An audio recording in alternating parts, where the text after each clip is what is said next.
What is up, Pacer Nation? Welcome to the Pacer Pulse podcast, the heartbeat of Indiana basketball. Welcome, welcome. And today I wanted to do a fun trade episode. So I came up with 5 trade ideas to bring a starting center into Indianapolis. And I would say one is a dream scenario where it would be a dream trade, in my opinion. And then another one, I'm sure fans are going to get kind of mad about. All the fans might get mad about all these that I have. And then I think I have 3 other ones that are pretty realistic trade targets that could definitely be available depending on how teams' seasons go. But I'm just going to go ahead and start off with my first one. Let me pull it up. So I use Fanspo, the trade machine on there, and I'm pretty sure the numbers are usually pretty accurate. I don't know otherwise, but as long as I match up salaries and all that, it will usually say success or not if you've ever used the trade machine before. That's just kind of how it works. And some of these trades, I included a pick, or you could take the pick out per se. Picks are just such a toss-up to me, so sometimes I included them even if I think, all right, maybe maybe I shouldn't include a pick here. So give or take with the picks, that's not really the set in stone aspect. I'm mostly just including the players that I think would make some sense from our end, and then the players that we're trading for, of course. So the first trade I'm going to start off with, I have us trading for Ivica Zubac. So from the Clippers, they're like 6 and, I don't know, 8, I forget what it is, 6 and 15, 6 and 18, somewhere in that range. They're very bad right now. They may be looking to shake it up, and maybe we could strike while the iron's hot sort of thing and swoop in and get him, who would be a high-quality starting center for this team. And then, but this is where fans might get upset with me on this, but in this scenario, I have us trading Andrew Nembhard for Zubac. And then I included a first-round pick because you could probably take that out. I'm not sure what all the Clippers would be wanting, but Zubac was almost an All-NBA center last year. I know he's been a little down this year, but I think he is still like a top 10 center in the NBA. He's clearly better than Miles, in my opinion. So if we have the opportunity to bring in that kind of center, that level of a center to our team, one who is a top leader in the NBA in rebounds, I think he's top 5 right now. He's super efficient from the floor. He's a good defender. I know he's not going to defend in space, and his rim protection's not bad, I would say, at the rim. He's not blocking a lot of shots, but he's a big body who can bang down low inside and really make it hard on some players. I guess they thought he could guard like Jokic, I remember last year, or he was one of the better guys guarding Jokic, which, I mean, nobody's guarding Jokic, of course, and I don't know, I think it'd be very intriguing. He's a very good screen setter. He would be a good lob threat too, which we haven't ever had since Miles has been here. Like I said, I could count on one hand how many times Miles has probably caught a lob pass, and that's in 10 years of watching him play basketball for us. So I think it would be a pretty incredible fit. So, and again, this is with me factoring in the fact that we're probably going to get a top 5 pick if we stay at this pace. And I think even if we trade for Zubac, and give up Andrew Nembhard, we're still going to be a pretty bad team. And I think it won't affect our draft position much at all. And so let me make my argument here as to why Nembhard would be the right choice. So first off, the Clippers, they are like a first apron team. So you got to really make sure the numbers match up to be able to even execute a trade with the Clippers. And what's really funny here, as long as the numbers are right on Fanspo when I'm looking at it, Andrew Nembhard is on a 3-year, $18.1 million a year deal. So he's making $18.1 million a year for 3 years. Zubac, literally the exact same contract. So if that's right, exact same contract, you can literally just trade those guys straight up for each other and then maybe give them an extra pick. Because the Clippers, they're not going to be looking to tank, of course. They don't have their pick. Their pick is to the OKC Thunder. So, I mean, they have no incentive to be horrible.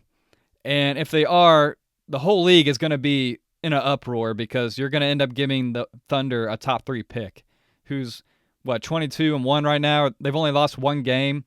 And I mean, talk about devastating to the league.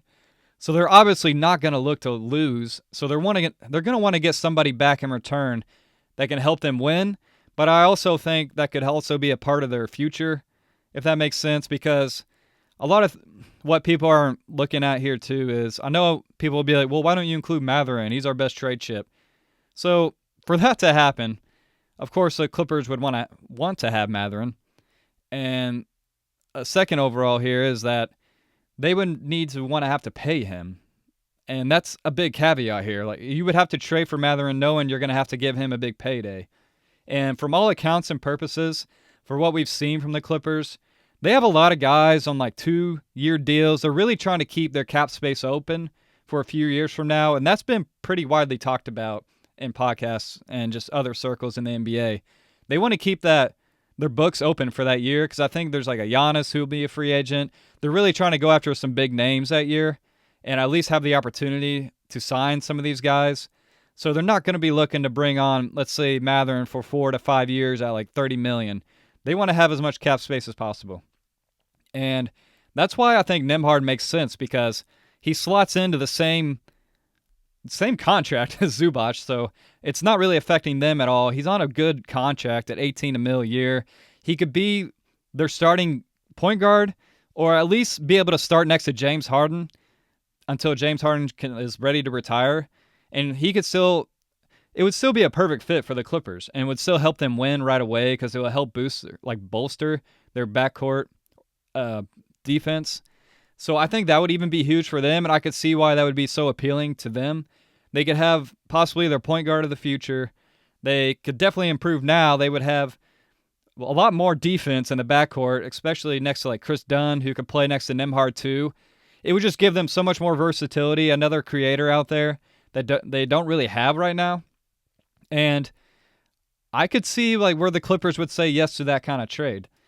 And if we're really thinking that we need to make a major upgrade at center and we have a chance to get a guy like Zubac, I mean, the fan base might crucify me, but I think that makes a lot of sense, especially if we're still going to have a top 5 pick in the draft, in the 2026 draft.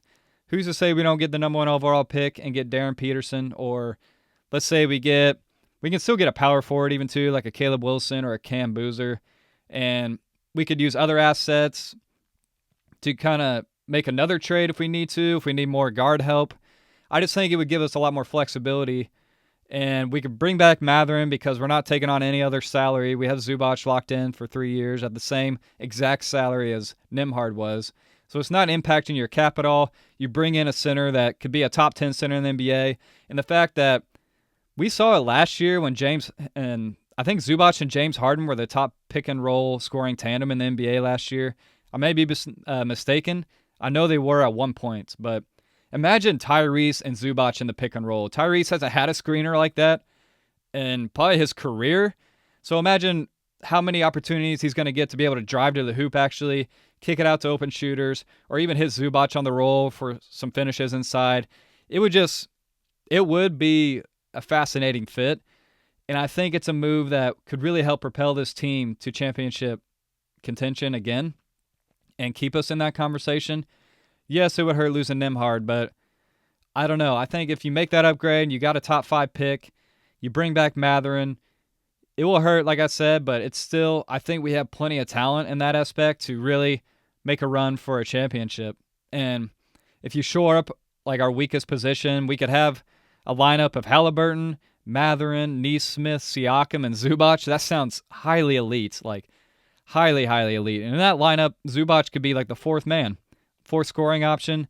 We'd have Haliburton and Siakam 1, 2, Matherin 3, Zubac 4, 5, Nesmith. And you would still have the strong defense next to Haliburton, because you could have Nesmith guard whichever guys in the backcourt. And even Matherin is improving. Obviously, he's not elite yet, but he is an improving defender, and he's not just such a horrible negative on that end. And he provides so much offensively that it almost negates anything that his defense brings. And then we'll actually have a strong presence inside with Zubac, who will help our interior defense a lot more. I just want fans to keep an open mind, and I think that trade made a lot of sense, especially for the exact salary matching reasons. The fact that it wouldn't hurt us in bringing back Matherin We could, if we needed to make any other moves, we have other pieces that we could trade, like a Jarris Walker or a Shepard, or like even an Obi Toppin with a higher contract that he has per year at like $14 million, if we wanted to, or we could just stay pat and keep our depth. I just think this trade would help solve a lot of issues. And yes, it would hurt giving up Nimhard. He's been highly crucial to what we've done in the playoffs, but you never know what his ambitions could be. Maybe he wants to be the lead guy for a playoff team or be the number one option, like point guard option for a team. So, it's just, I think it's one that was very interesting to me, and I thought it was pretty crazy how their salaries match up just perfectly. So it made some sense to me. Am I saying we should do it? No, I'm not saying that. I'm just saying if that opportunity presents itself, I think the front office really needs to think about it, because it's that would be a pretty good opportunity to strike while you can on a pretty high quality center, one that's getting into his prime, who playing with our team, I think Tyrese could really unlock him even more. And maybe it will benefit him, our style of play, too. I'm not sure. That's the only part I question, is if he could fit our style of play. But I really like the idea of Zubac. I'm a fan of his. I've always liked him, even over Miles, and always thought he was better than Miles. So if you could make that kind of upgrade at center while giving up Nimhard and maybe a pick, and I put the 2027 pick in there if they needed another pick. But for a guy that was literally almost all NBA last year, and we've seen like how the highs of the highest that he can play, I mean, that trade makes a lot of sense to me. And like I said, it brings back the potential to bring back Matherin still. You still have some scoring out there. You're still going to have the defense with Nimhard. If Shepard can start hitting threes again, or we trade for another guy that can kind of fill that Nimhard role, or get a guy like maybe a Keon Ellis, someone like that that's a great 3 and D type of guy. He's probably a better shooter than Nimhard even. I mean, obviously he's not the playmaker as Nimhard, but I think you could kind of figure that spot out a little more. So I don't know. I thought that was a very interesting one. So that was one of my realistic options. And then my second realistic one that I think is going to become more and more evident as the season goes on, because this team has kind of struggled coming out of the gates, and it's not what people expected out of this team, especially starting this season. And I'm going to talk about how we should trade for Jared Allen from the Cavaliers. So maybe they would be looking to mix it up, Cleveland, right? They haven't been that great. They're like 14-11. I mean, I know like from basically 2 to 9, it's a hodgepodge of teams that are literally within a couple games of each other. But they haven't been off to the greatest start. And I know they've had a lot of injuries. I know Jared Allen's hurt right now. But it's always been a question if the Allen and Mobley was like a good fit for them or not. And maybe they would think it would be a good idea to test Mobley as the starting center and really unlock him there. I mean, he hasn't really taken off the way we thought he would, or that the league thought he would. Mobley hasn't yet, but maybe that's just a byproduct of guys being hurt, maybe the right pieces not being around them. And so for this trade, and it said it was a success by Fanspo here, I had us trading for Jared Allen, just Jared Allen straight up, and then we trade Obi Toppin, Jarris Walker, and the 2027 first-round pick. So I don't even know if that's enough for Cleveland. I don't even know what they would be looking for if they were to trade a Jared Allen. I don't think that's a horrible package. I mean, they get I want to say promising young player in Walker, who's really struggled this year. Had one of his lowest games of the season, I would say, against in our last game, where he only played 9 minutes. Garrison Matthews and got to start over him, and it's just not looking good for Walker. And maybe a fresh start somewhere would really be beneficial to him.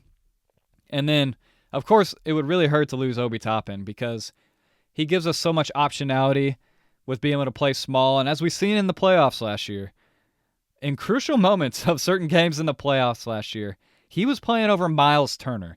And I think people forget that. And I know some people were probably upset when we didn't pay Miles and thought we lowballed him or whatever. But honestly, it was the best thing we could have done. And like the last 9 games, Jay Huff has had like pretty much better numbers than Miles has. Granted, Miles is playing a lot more minutes than Jay Huff, and it's 9 games over Miles' whole season, so there's some caveats, but it just goes to show like I think we dodged a bullet with paying Miles Turner that money, and it's not going to age well in my opinion. But like I said, as we saw last year, Obi Toppin played over Miles in some pretty crucial minutes in the playoffs. Even in the finals, Miles was pretty bad. So it would hurt to lose Toppin in that way because he was such a huge part of our success. But if we're really trying to make an upgrade at center and we really think that's a major point of concern for our team moving forward, and if you have a chance to get a guy like Jared Allen, who's been an all-star in this league, he's not a bad rim defender. He's not blocking a ton of shots, I know, but I don't know. I know he's struggled in the playoffs at times, but maybe it's just the type of team he's on where maybe he would thrive with us because we tend to get the best out of players too when they come to our team. And I could see him thriving in a more fast-paced offense, and I could see him catching lobs from Haliburton. The pick-and-roll game between him and Haliburton would be solid. He can rebound the ball. He can finish around the rim. I would just be very intrigued by that pairing too. I don't think I like it as much as Zubac, but you may be able to get away with giving up less in a Jared Allen trade, if that makes sense. So if you're looking at it from that aspect, and the fact that we could still get a top 5 pick, and yeah, losing Obi Toppin would hurt, but if let's say we're able to get a Cam Boozer or that Caleb Wilson from North Carolina with a top 5 pick, I mean, they could basically slot into that Obi Toppin role off the bench, be like one of the top options off the bench, and just kind of give them the reins in that regard to him, like them and TJ, whatever combinations we put out there. But it would make a lot of sense on that front because then we could just literally draft his replacement and then somebody that could be a franchise cornerstone potentially. So we want to give them minutes if we draft somebody that high. So I thought in that scenario it made a lot of sense, and we can maybe capitalize on the Cavaliers struggling to start off in the gate, start off the season here out of the gate. But the only thing is if that's even enough for Cleveland, if that's what they'd be looking for. I think Obi Toppin would be a perfect fit for their team because I think he would play so well next to Mobley. It gives them another floor spacer out there, a guy that they can play kind of some small ball with if they want. I just think he would mix in pretty well for their team. And, it's just, I don't know if they would be cool with him being hurt till February. This could be a trade that maybe happens later on down in the season, like closer to January or so before the trade deadline, where Obi Toppin's kind of closer to coming back because it was expected to be back in February, I think. So I thought that was an interesting one, just one to kind of keep an eye on. Like I said, I don't know what combination of players they would be looking for or actually want, but I thought that was a very interesting trade and maybe one that could be realistic. So let me go on to another realistic one that I thought, this isn't going to be franchise changing, anything like that. But so Walker, he has really struggled this year, right? He's not very effective in terms of shooting. His numbers are way down in terms of shooting. He's in the bottom half of the league for sure, without a doubt, maybe even the worst in terms of efficiency from the field and from three-point line, given the amount of minutes he's played. So there's a lot of caveats here as to think that a team has to believe that they can tap into something that we haven't been able to with Jarris. And it's just kind of taking a swing on his potential, essentially. I mean, and especially a team that doesn't really have high aspirations right now, that is willing to take that kind of swing, but that also has a center that they can maybe give up. So those options are pretty limited, but one, I think I've talked about this in pretty much my third podcast I ever came out with. I had some other trade ideas then. That was on November 15th. But this one, it's literally just a straight-up trade. So it's Jarris Walker to the New Orleans Pelicans for Yves Missi. So Yves Missi he's been playing backup this year. They've been starting Derek Queen because, of course, if they don't play Derek Queen, they don't show his potential, that front office is going to get ripped to shreds. And they already have. I mean, they already have so far. So they have to play Derek Queen because of that trade they made with the Hawks, trading up to get Derek Queen and giving up their pick for this next season, which is probably going to be a top 5 pick, which is insane to think about. But I think that would be an interesting trade because they do have Kevon Looney they signed, which was kind of head-scratching because they had Yves Missi, who's actually a pretty good rookie. He came out of nowhere, I would say, and he performed to higher than expectations, I would say. I can't remember if he was second team or rookie team or first. I think he made one of the rookie teams for sure. But if we want to just kind of take a swing on a young center with high potential, I think that would be a really good trade. And I don't know how the Pelicans would view that. Maybe they would take a swing on Walker, like I said, give him a change of scenery. But I know Yves Missi would be an awesome lob threat for our team. I don't know how he is as a screener, but he's a great rebounder. I think he's a decent rim protector. He's really athletic, so I think he would fit our style of play. He'd be able to get out and run and probably get points on the fast break. He'd be able to just kind of play our style a little more. I know he's not a shooter, and a lot of these guys aren't going to be shooters that we're trading for that I think are realistic options. Like Zubac obviously isn't. Jared Allen obviously isn't. But I think he would have add a good dynamic to our team and somebody that could grow into that role and really kind of grow with our team moving forward. And he's on obviously a team friendly deal. I mean, it's like 3 years, $3 million per year that he's on. So you can get a starting, or like I would say he's a starting quality player almost. You at least have a shot to see if he is a starting quality center, because I think he has all the potential in the world to be one, and he's got great size. So if you could take a swing on a player like that, and if he's a starting quality center that you're only paying $3 million a year for, you still got Jay Huff and Isaiah Jackson that can be part of that rotation.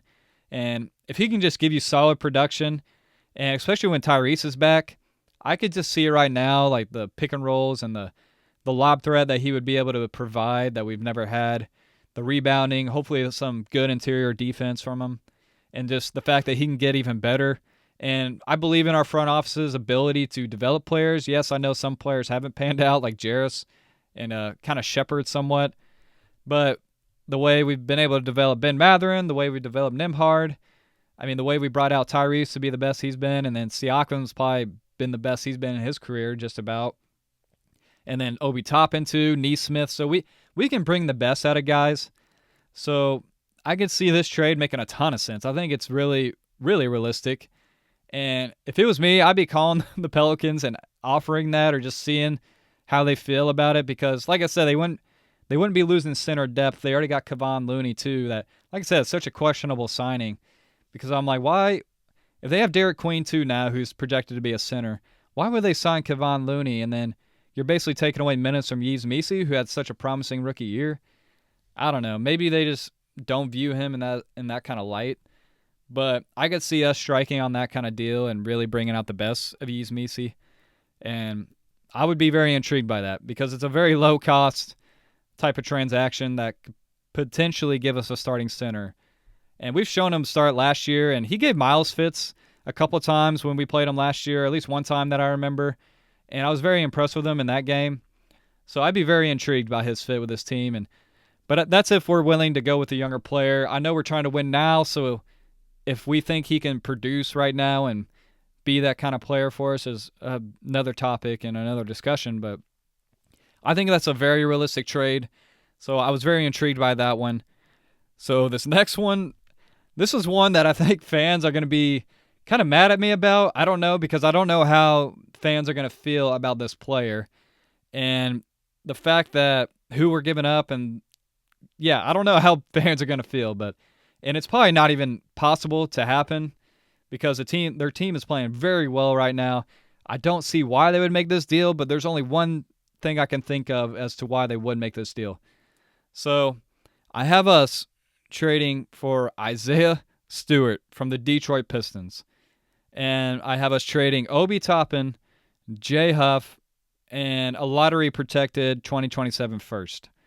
So if that's a lot, I understand. I don't know what Isaiah Stewart's value is in the league. I know he's coming off the bench, but hear me out. I know he's not tall, he's not huge, but his defense has been phenomenal this year. He is actually in the top 5 in blocks per game. He's averaging 2 blocks a game, and that's in like 22 minutes off the bench.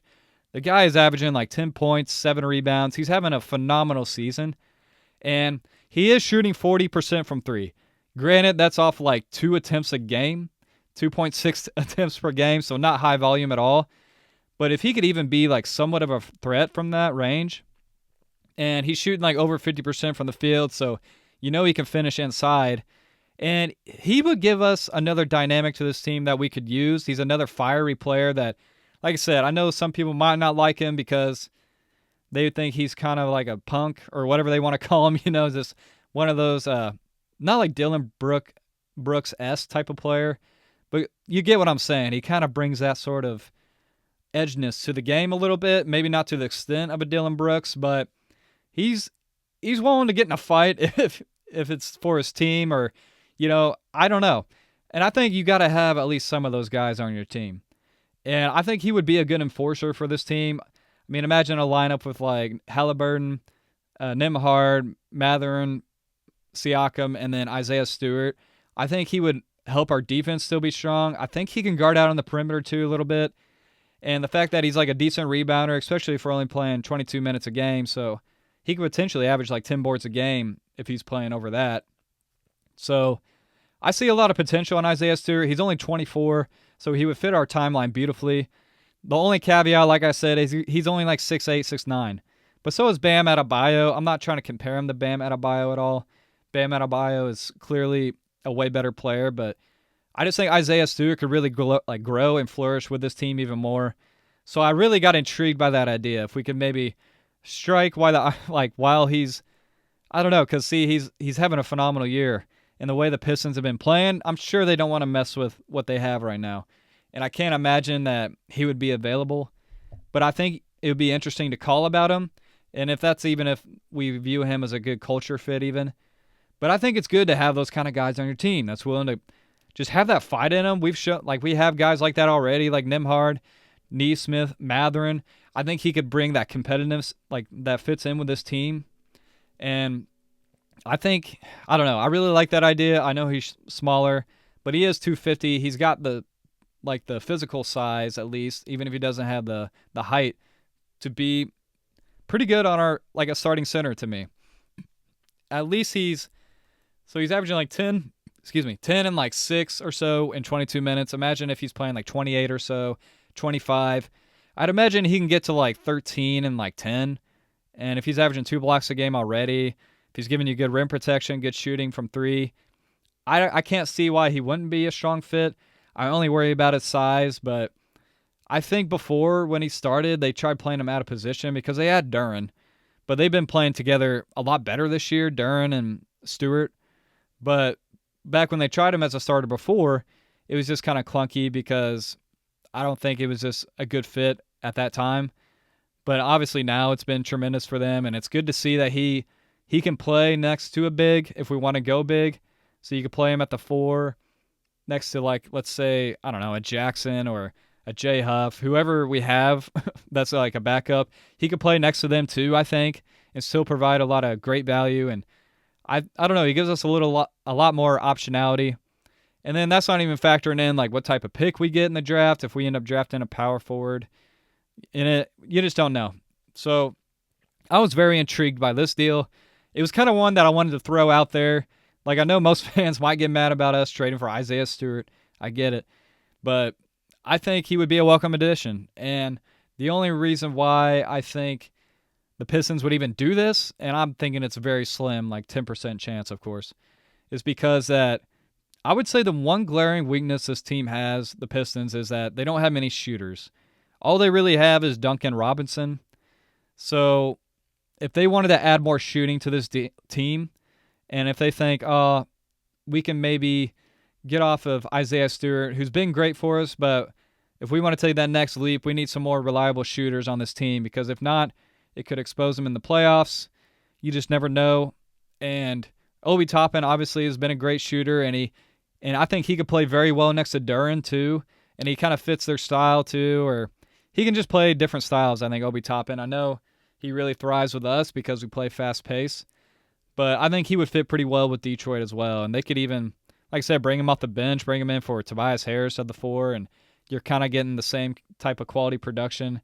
And then give him a Jay Huff, who's been obviously the leading shot blocker in the league this year, which is crazy. And then a guy that can shoot from 3. It gives him another shooter, especially at that center spot where, yeah, Isaiah Stewart's been shooting decent this year, but Jay Huff is shooting way more higher attempts than Isaiah Stewart right now. So, I don't know. I like the ceiling of Stewart, and I just thought it was a very interesting idea.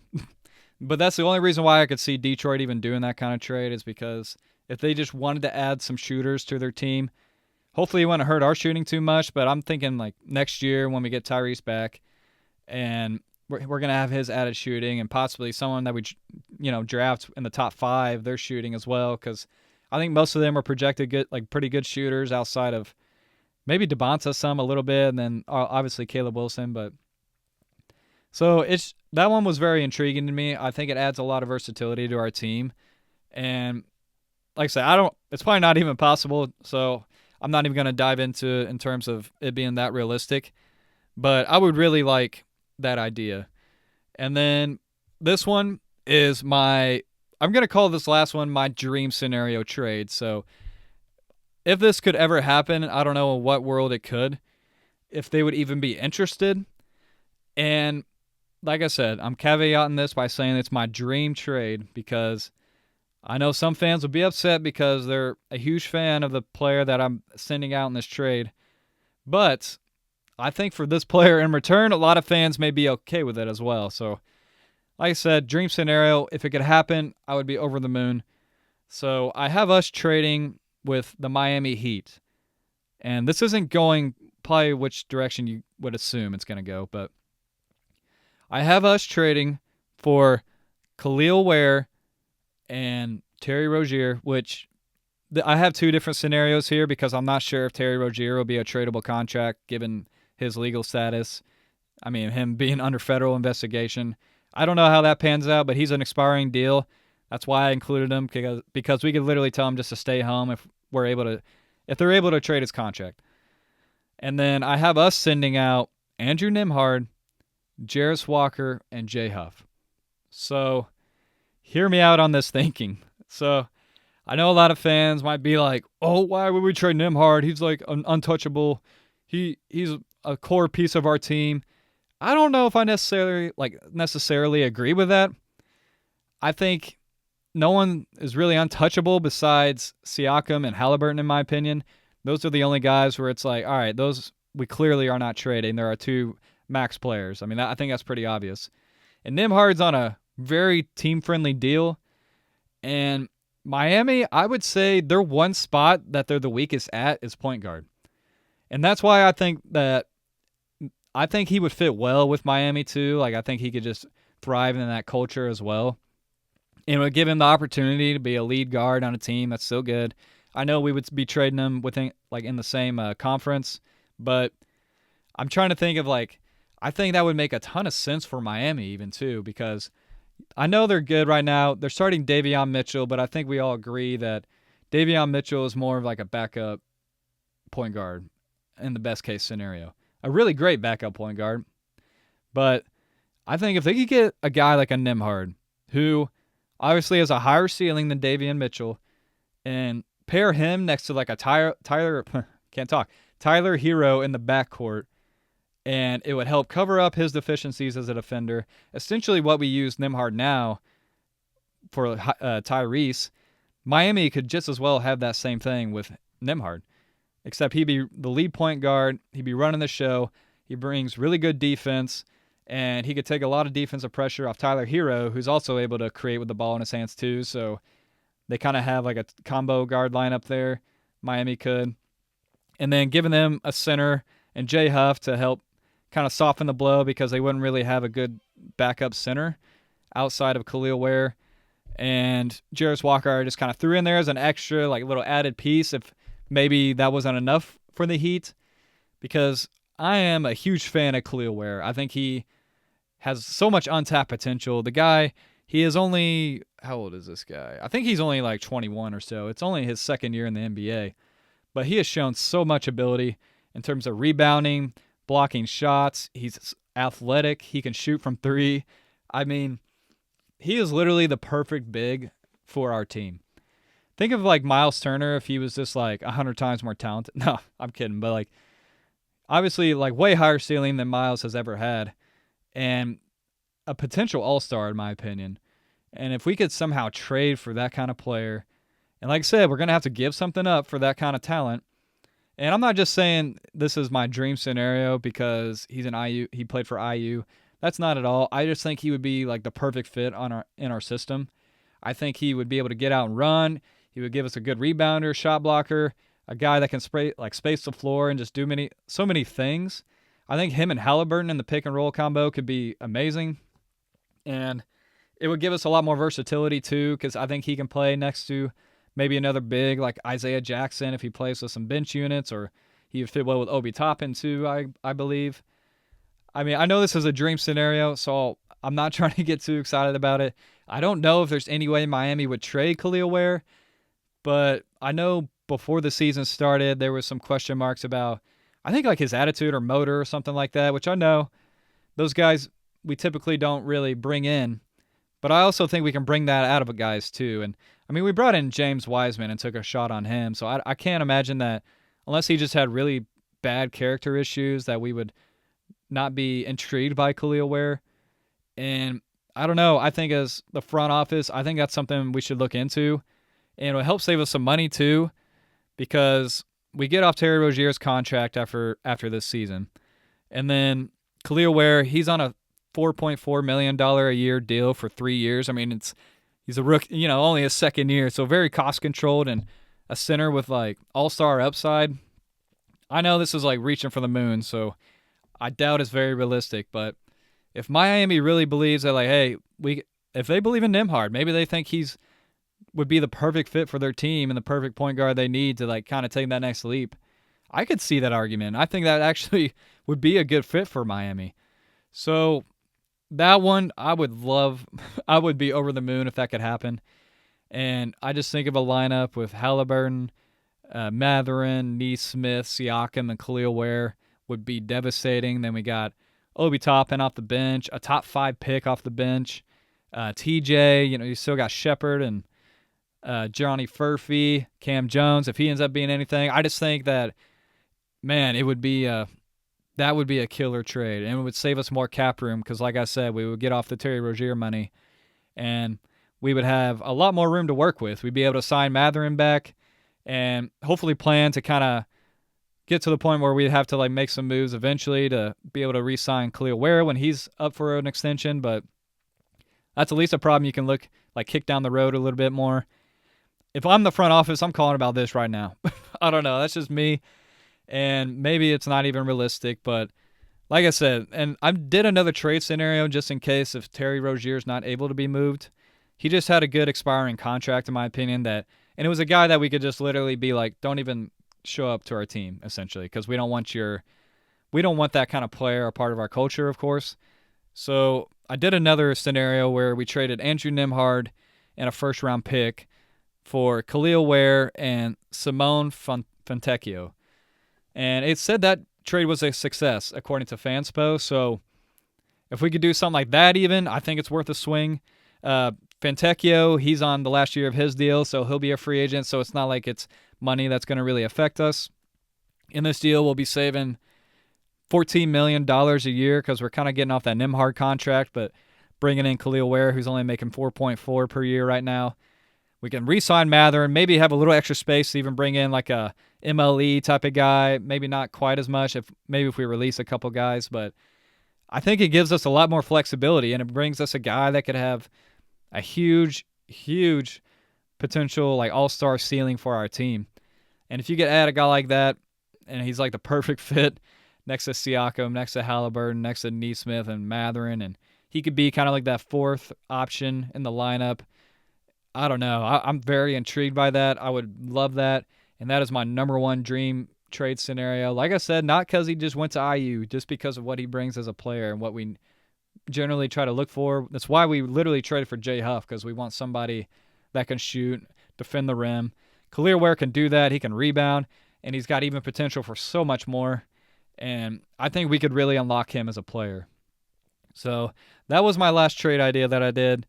And I wanted to present some out-of-the-box ideas, too. I know the first two probably weren't, but I know Zubac has kind of been a topic lately, and I wanted to bring that up and how him and Nembhard basically have the same contracts, and that could be very appealing to us, very appealing to the Clippers, too. So, I don't know. I know fans are pretty married to Nembhard. I know it'd be tough to get rid of him, but if it helps us really get a high-caliber player at another position, knowing that we're going to have a top 5 pick, we can re-sign Mathurin back. That can soften the blow. We still have Neesmith. And I'm still intrigued by Cam Jones because if you think about it, Cam Jones plays the same position as Nimhard, essentially. And I think I remember even hearing when we drafted him that they kind of viewed him as like a Nimhard-esque type of player. I don't know how he is on defense, but they kind of view him as in that same sense. So maybe it was a little foreshadowing. Maybe they drafted Cam Jones thinking, hey, we can have him in case we need like insurance for Nimhard if he's going to be out or if we're going to trade him. I'm not trying to speculate anything crazy here. I'm just saying it makes kind of some sense. I don't. Out of all the players we could have drafted in the second round, there were some options for like some big men, and knowing that we needed that. I mean, I know we didn't know we were going to lose Miles at that time, but there was other positions we could have drafted it for, and we decided to go with a guard. I mean, maybe that was because of TJ too. I don't know. It was just very intriguing that we literally traded up to get Cam Jones, who kind of plays the same position as a Nimhard, I would say. So I'm not trying to aggregate something there. I just thought it was kind of interesting. I'm trying to just connect a few dots here. But all in all, I would love kind of any of these trades. I would be very fascinated by any of them. Like I said, I want to throw a couple other ones out there that, even if they're not realistic, I think it's very interesting. And I think that we all know that we need a starting caliber center. I love what Jay Huff's brought here lately. He's been awesome. But think about it, if he was even just the backup center, how awesome that would be. And I think with him, I like Isaiah Jackson too, and I know we got him signed on a longer contract, of course, but maybe then you could package like Jackson and somebody else, like a Walker, to get somebody else that fills a spot in the rotation that we need help at. Like if we do trade a Nimhard, let's say, maybe somebody that can kind of play that sort of role or in that spot. I just think it gives us a little more flexibility, and I think it's an option that we need to consider more so. And I probably sound like a Nimhard hater. I'm not. I like Nimhard. I like what he's brought to our team. I just think he has a lot more value than what people are thinking, and he's on such a team-friendly deal that I think teams are going to covet that. And it's not a long-term deal. It's 3 years, $18 million. I mean, that's for like a starting point guard who can play all NBA defense at that position, who has shown to be a big player in the playoffs. I know you're not really giving those guys away very often, but with some of these options, I think it would be worth it in terms of especially like a Zubac and a Khalil Ware, if that was ever to become a real possibility. I'm just very intrigued by those. But just to give you guys some ideas, like I said, my dream scenario, Khalil Ware. The one people will probably be mad about is Isaiah Stewart. And then some other realistic options like a Jared Allen, a Zubac, a Misi. Just some names that I think could actually be gettable. But it's going to cost us something. We have to give up something. But just a fun little exercise. I wanted to do the trade machine again. Like I said, it's been since like November 15th since I did it last. And now that we've seen the team a little more, we've lost a lot more games. We could probably get a sense of what direction we're going to go in. I think it was definitely worth looking at again. And I really hope you guys enjoyed this episode. And thank you, Pacer Nation. And I will talk to you soon.